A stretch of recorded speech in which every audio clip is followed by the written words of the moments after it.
Hello दोस्तों, inspirational book summary YouTube channel में आपका फिर से स्वागत है। आज हम लोग फिनिश बुक के बारे में बात करने जा रहे हैं, जिसके ऑथर हैं जॉन एकअप। शुरू करने से पहले वीडियो को लाइक और ऐसे ही लाइफ चेंजिंग बुक समरी सुनने के लिए हमारे चैनल को सब्सक्राइब कर लीजिएगा। तो चलिए शुरू करते हैं। इंट्रोडक्शन। दोस्तों, कई बार हम बड़े जोश से कोई काम शुरू करते हैं, लेकिन बीच में ही फिर उसे अधूरा छोड़ देते हैं, फिनिश नहीं कर पाते। इसका मेन रीजन है कि हम परफेक्शनिज्म के माइंड सेट में फंस जाते हैं, जिसका मतलब है हम हर काम को परफेक्ट तरीके से करना चाहते हैं। अगर हमें लगे कि काम परफेक्ट नहीं हो रहा है तो हम घबरा जाते हैं और रुक जाते हैं, उस काम को बीच में ही छोड़ देते हैं। कभी कभी हम इसलिए भी काम पूरा नहीं कर पाते क्योंकि हम सोचते रह जाते हैं कि जब हर सिचुएशन परफेक्ट होगी तभी उस काम को करेंगे। इसके साथ साथ हमारे दिमाग में बहुत से आइडियाज होते हैं और हम हर आइडिया को ट्राई करने लग जाते हैं। इससे एक भी काम ठीक से नहीं हो पाता। तो आइए जानते हैं कि इन सब प्रॉब्लम्स का सॉल्यूशन क्या है और कैसे हम अपने शुरू किए हर काम को फिनिश कर सकते हैं। नंबर 1, मेक रियलिस्टिक गोल। दोस्तों, वैसे तो हम सब गोल बनाते हैं, लेकिन कुछ लोग अनरियलिस्टिक गोल बना लेते हैं। ऐसे गोल जिन्हें अचीव करना बहुत मुश्किल होता है। ऐसा दो कारणों से हो सकता है। या तो आपने उस गोल के लिए बहुत कम टाइम अलाउड किया है, या गोल ऐसा है जिसे पूरा करने की आपके पास एक्सपर्टीज नहीं है। आइए एग्जाम्पल से समझते हैं। मान लीजिए एक ब्लॉगर जिसकी जॉब भी है, सोचता है कि वह हर दिन 2000 शब्दों की अच्छी ब्लॉग पोस्ट लिखेगा, तो उसका यह गोल अनरियलिस्टिक है। वह हर दिन पोस्ट नहीं लिख पाएगा। अगर कोशिश करेगा भी तो दिमागी रूप से थक जाएगा और फिर फ्रस्ट्रेट होकर ब्लॉग करना ही बंद कर देगा। इस तरह से वह ब्लॉग के काम को फिनिश नहीं कर पाएगा। इसकी वजह अगर वह हफ्ते में 2 पोस्ट का गोल रखता है तो उसे आसानी से कर पाएगा। उसे कोई भी फ्रस्ट्रेशन या थकान भी नहीं होगी और इस तरह 1 साल में बहुत ज्यादा ब्लॉग पोस्ट भी लिख लेगा, जिससे उसका ब्लॉग रैंक करेगा, ट्रैफिक आएगा और पैसे भी कमाने लग पड़ेगा। इसलिए दोस्तों, अनरियलिस्टिक गोल मत बनाइए। ऐसा गोल जो आपकी पहुंच में ही ना हो। दूसरों को देखकर भी गोल मत बनाइए। हो सकता है दूसरे के पास ज्यादा टाइम और एक्सपर्टीज हो और आपके पास ना हो। इसलिए सक्सेसफुल होने के लिए पहला कदम है एक रियलिस्टिक गोल बनाना। Number 2, not to do list. दोस्तों, हमें हमेशा टू डू लिस्ट बनाने के लिए बोला जाता है, लेकिन लेखक कहता है कि हमें एक नॉट टू डू की लिस्ट भी बनानी चाहिए। मतलब ऐसे कामों की लिस्ट जो हम नहीं करेंगे या आगे से करना छोड़ देंगे। दिन भर हम ऐसे कामों में उलझे रहते हैं जो सिर्फ हमारा टाइम वेस्ट करते हैं और हमारी प्रोडक्टिविटी कुछ भी ऐड नहीं करते। हमें ऐसे कामों से बचना चाहिए। इसके लिए अपनी प्रायोरिटी डिसाइड कीजिए। सबसे पहले वो काम करिए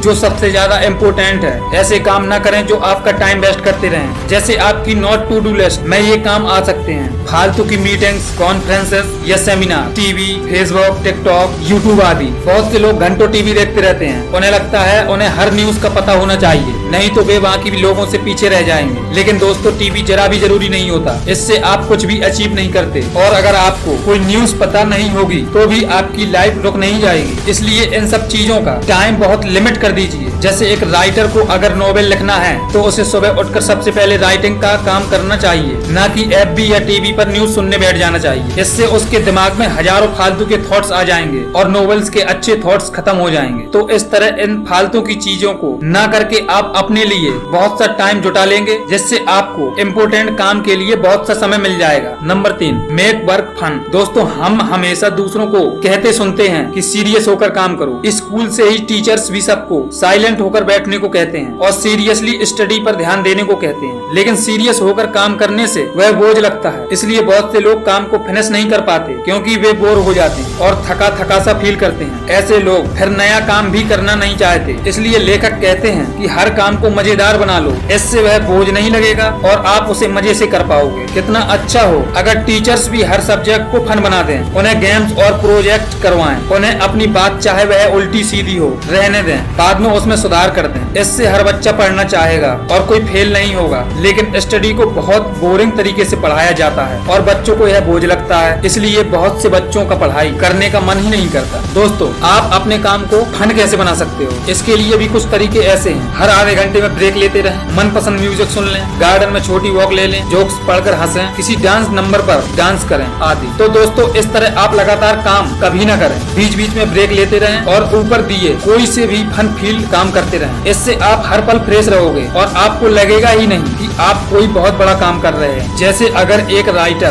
दिन में 6 घंटे लिखने का गोल बना लेता है तो सुनने में यह गोल बहुत बड़ा और बोरिंग लगेगा। लेकिन अगर वह राइटर हर आधे घंटे में उठकर ब्रेक लेता रहेगा और बाहर गार्डन में घूमते हुए म्यूजिक सुनेगा तो उसे यह काम जरा भी बोझ नहीं लगेगा और ऐसे ही उसके 6 घंटे कब गुजर जाएंगे उसे पता ही नहीं चलेगा। तो इस तरह अपने हर काम में फन एलिमेंट जोड़ दें। इससे आप भरपूर जिंदगी भी जी लेंगे और आपके गोल भी कंप्लीट होते रहेंगे। Number 4, reward and motivation. अगर आपको अपना काम या गोल फिनिश या कंप्लीट करना है तो आप उसे किसी भी रिवार्ड से लिंक कर दें। जैसे अगर बॉडी बिल्डिंग करनी हो तो यह सोचें कि इससे आप हैंडसम लगोगे और आपको अच्छी गर्लफ्रेंड मिलेगी। अगर ब्लॉग शुरू करना हो तो यह सोचें कि आपको पैसिव इनकम होने लगेगी। अगर आपको सेल्फ हेल्प बुक पढ़नी हो तो यह सोचें कि इससे आपको बहुत सा ज्ञान मिलेगा और आप दूसरे लोगों से ज्यादा सफल हो जाएंगे। गोल में रिवार्ड को लिंक कर देने से आप मोटिवेशन से भर जाते हैं और आपकी प्रोडक्टिविटी भी बहुत ज्यादा बढ़ जाती है और आप गोल को फिनिश लाइन तक पहुंचा पाते हो। Number 5, target progress not perfection. बहुत से लोग सोचते हैं कि मैं इस काम को परफेक्टली कैसे करूं, इसलिए वे सोचते रह जाते हैं। जरा सी भी कमी हो तो वह काम शुरू नहीं करते। लेकिन लेखक कहता है कि आप प्रोग्रेस पर ध्यान दें, ना कि परफेक्शन पर। परफेक्ट टाइम कभी नहीं आता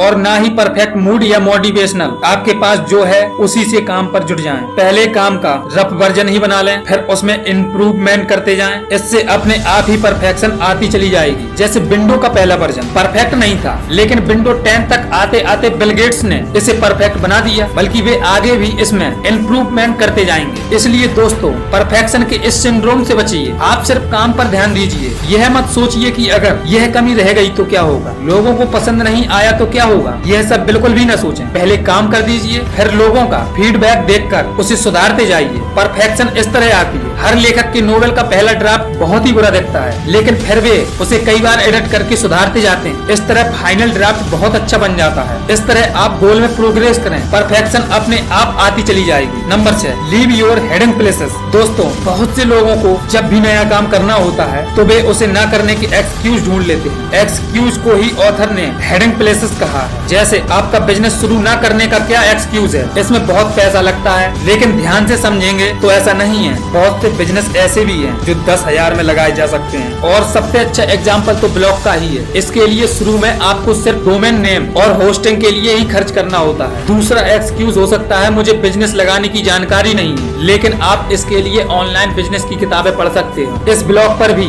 आपको ऐसी कई किताबों की समरी मिल जाएगी जो संक्षेप में कहे तो अपने एक्सक्यूज या हेडिंग प्लेसेस में छिपना बंद करें, गोल बनाएं और उसे फिनिश भी करें। Number 7, do not depend on data. अक्सर हम डाटा को देखकर भ्रमित हो जाते हैं। जैसे कुछ लोग बार बार अपने बैंक अकाउंट में अपना बैलेंस चेक करते रहते हैं और सोचते हैं कि काश उनके पास इतने पैसे होते तो वे कितने खुश होते। कुछ लोग बेटिंग लूज की चाहत में बार बार बेटिंग मशीन पर खड़े होकर देखते हैं कि कितना बेट लूज हो गया। बहुत से ब्लॉगर शुरू के 3 महीनों में ही बार बार अपनी ट्रैफिक का डाटा देखना शुरू कर देते हैं। लेकिन दोस्तों, यह सब करना बंद करें। किसी भी काम के डेटा को बार बार चेक ना करें। शुरू में सिर्फ काम करने पर फोकस करें, या दूसरे शब्दों में कहें तो कर्म करें, फल अपने आप मिलेगा। क्या आप आज आम का पेड़ लगाकर तीसरे महीने जाकर देखने लगते हो कि आम लगे या नहीं? इस तरह डेटा से भ्रमित ना हो, इससे आप डिमोटिवेट हो जाते हैं और उस काम को कभी फिनिश नहीं कर पाते। इससे अच्छा फन के साथ साथ उस काम को करें और एक दिन आप देखेंगे कि डेटा भी आपके फेवर में आ जाएगा। Number 8, it's okay not to finish. दोस्तों, हालांकि इस बुक का टाइटल फिनिश है, लेकिन आपको कभी भी प्रेशर में नहीं आना है। अगर कोई काम आज फिनिश नहीं भी हुआ हो तो आपको पैनिक करने की जरूरत नहीं है। घर जाएं, आराम से नींद लें और अगले दिन फ्रेश माइंड से काम को शुरू करें। कुछ लोग काम में इतना डूब जाते हैं कि उन्हें खाने पीने का भी होश नहीं रहता। बहुत से एंटरप्रेनर हमेशा अपने बिजनेस के बोझ से स्ट्रेस में रहते हैं। इससे उनके बाल भी जल्दी सफेद हो जाते हैं और हार्ट की भी कई बीमारियां हो जाती हैं। काम फिनिश करने का यह मतलब नहीं है कि आपको सब कुछ एक दिन में ही कर लेना है। इसका सबसे अच्छा तरीका है उचित टाइमलाइन बनाना।